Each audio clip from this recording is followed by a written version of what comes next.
I don't care about anything else you do. If you get this wrong, it's gonna hurt. Have we made some mistakes here? You're gonna save yourself time, money, and energy right here doing this. If they're holding back on this, that could also mean a problem. I'm telling you now, this cheaper contractor is going to become more than these contractors you think are expensive in the beginning. Ever seen a dream renovation turn into a nightmare? We have.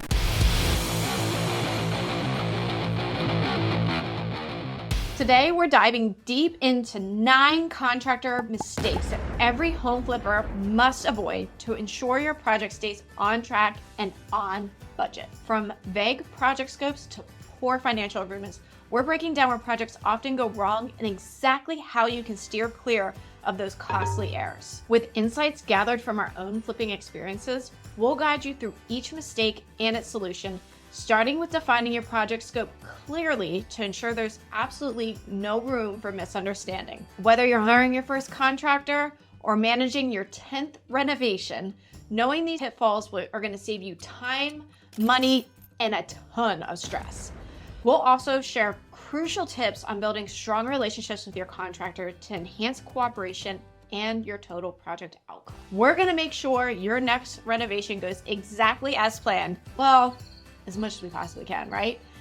And help turn your flip into everything you've ever imagined. So let's dive in. All right. Number 1 mistake is not defining your scope of work clearly. Things can fall apart so quickly. And I completely get it. This can take forever, especially on your first projects, to really outline everything. But I'm telling you, the time spent up front getting this as clear as you possibly can is going to save you time, money, and energy during the renovation and even at the end. So trust me, this is something you really want to have in place. So make sure you have this scope of work very, very clear and you're not just skimping on this. It's so important. I'm telling you right now, you're going to save yourself time, money, and energy right here doing this. And don't let your contractor write it up for you. And if you have your contractor write up the scope of work for you, make sure you thoroughly go over it and add as many detail items as you possibly can. And if the scope of work isn't defined clearly up front and you haven't really itemized everything completely out that you want to see in each area of the scope of work, and you're taking assumptions that when you say renovate the kitchen, that they're gonna know what you mean and their expectations, you really could be in for a sad day towards the end of the project as they start adding in, well, I just thought you meant that it was putting in kitchen cabinets. You didn't say anything about installing the handles. You didn't say anything about installing the appliances. So these breakdowns in communication early on are gonna save you a ton of money if you keep them nice, clear, and concise, and in a document. Number 2, oh boy, have we made some mistakes here? Absolutely. Have we had and still have amazing contractors? Yes. I don't care about anything else you do, scope of work, any of these other steps that we talk about. If you get this wrong, it's gonna hurt. So make sure that you're choosing the right contractor. How do you do this? 1, ask for recommendations. And not just asking for recommendations from anybody on Facebook and maybe they're linking in their brother or themselves as this great contractor. You want to have multiple reputable flippers and other people say, this contractor does excellent work. All right, this contractor says that they're doing good work. Go and walk their job sites. If their job sites are messy, you're stepping over stuff, their quality isn't great, and there's no men on the site when you're walking through these projects and it's half done, then this is probably how your job site's gonna be as well. So make sure that you're asking to go see job sites up front. If they're holding back on this, that could also mean a problem. Another thing that we really like to see is somebody who has excellent reviews. So go through, if they've got a really good social media presence, and not every contractor is going to, but we feel 10 times more comfortable when somebody's got glowing reviews and a huge social media presence because they don't want to hurt their reputation. They want to keep those things going, and you know that they take pride in their business. So this is always another huge bonus for us. So as you're going through, make sure that you're also bringing in 2 to 3 contractors at minimum to come and bid your project. See how they work, see how they flow, see their timelines. And extra bonus points if they're going to put you in contact with an actual customer that they have had a good working relationship with.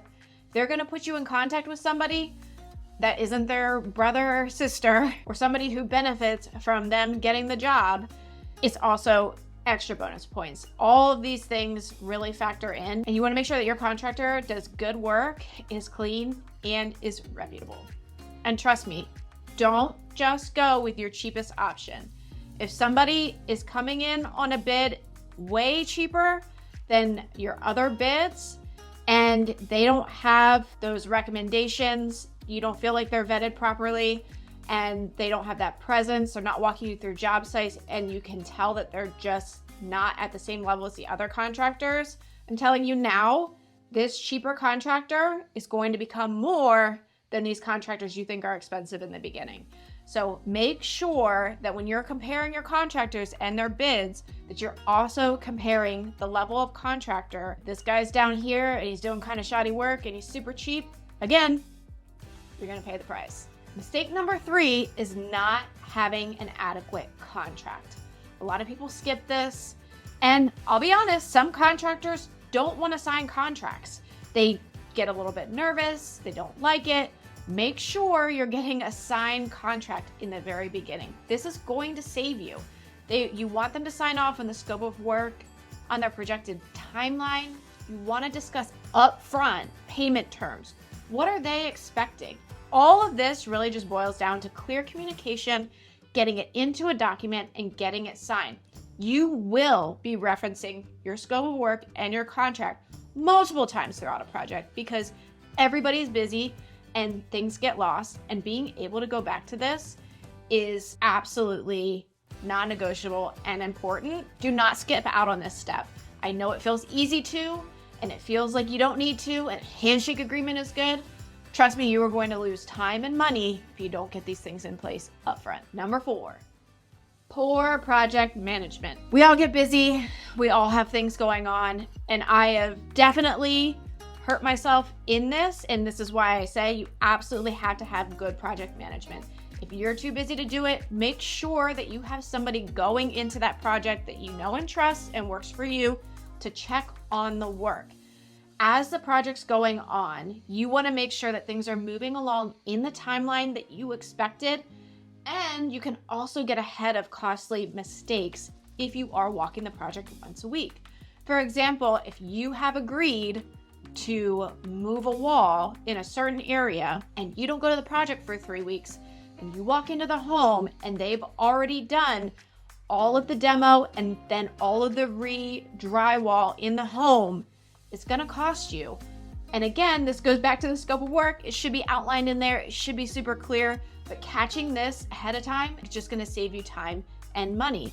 And also, you should be paying on progress.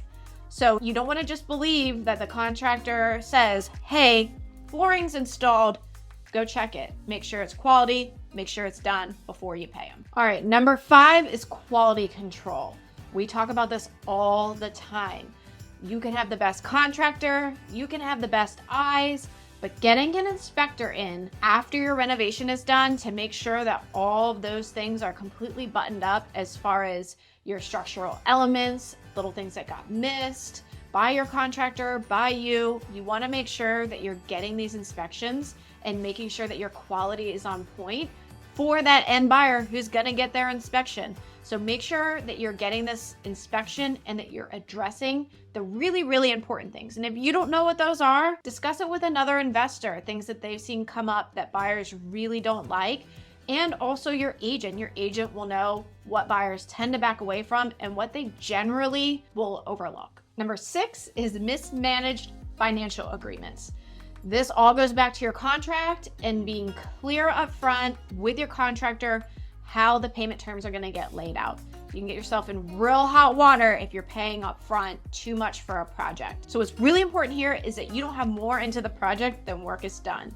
Now, I will say, sometimes we will pay for materials up front depending on the contractor, but the work is a work in progress. So they will not get paid for a specific task that's line itemed out until that task is completed and completed to our satisfaction. So going back to making sure that you have that clear scope of work, that you have that contract really outlined and what the payment terms are going to look like, that you're actually walking the property during this project management process and seeing what's done and then signing off on it and paying on it. This, I see so many new flippers, even experienced flippers, make mistakes here where they trust a contractor even if they've worked with them. And trust me, we have been there. We have been in scenarios where we've worked with contractors, we gave them a little bit more up front, and they go off into the night. And this has happened to many, many experienced flippers. So this is a non-negotiable for us at this point, and we really think it needs to be a non-negotiable for you. Make sure you don't have more money in the project. You always want to make sure that they've got a little bit of skin in the game in your project to make sure they're finishing the final product. Number 7 is lacking a contingency plan. Always want to underwrite every deal, even if you think you have every single line item in there that you could possibly think of. Make sure that you're planning for contingencies because something is going to come up. Now, depending on project and depending on your area and your expertise, this will shift. Sometimes it's 5%, sometimes it's 10%, sometimes it's even 20% for a project, just depending.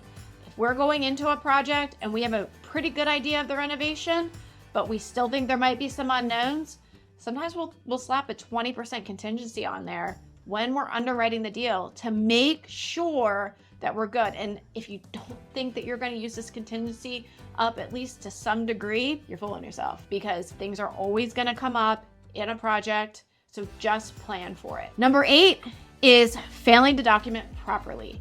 So make sure throughout your project that you have your clearly signed contract somewhere, that every payment that you make is documented. Another thing that we make sure is in our contracts and clear with our contractors, and I highly recommend that you just make this non-negotiable with your contractors, is nothing can be changed on the project without your written approval. Ask them to send it in an email. These are the change orders, because there will be change orders to this project.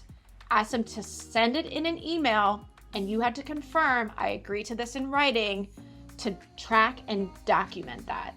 It's really easy, especially for some of these fly-by-night contractors, to say, oh, by the way, here's another $10,000 because I just decided to do these things to your project. And they just want to make more money, so they're sliding stuff in there.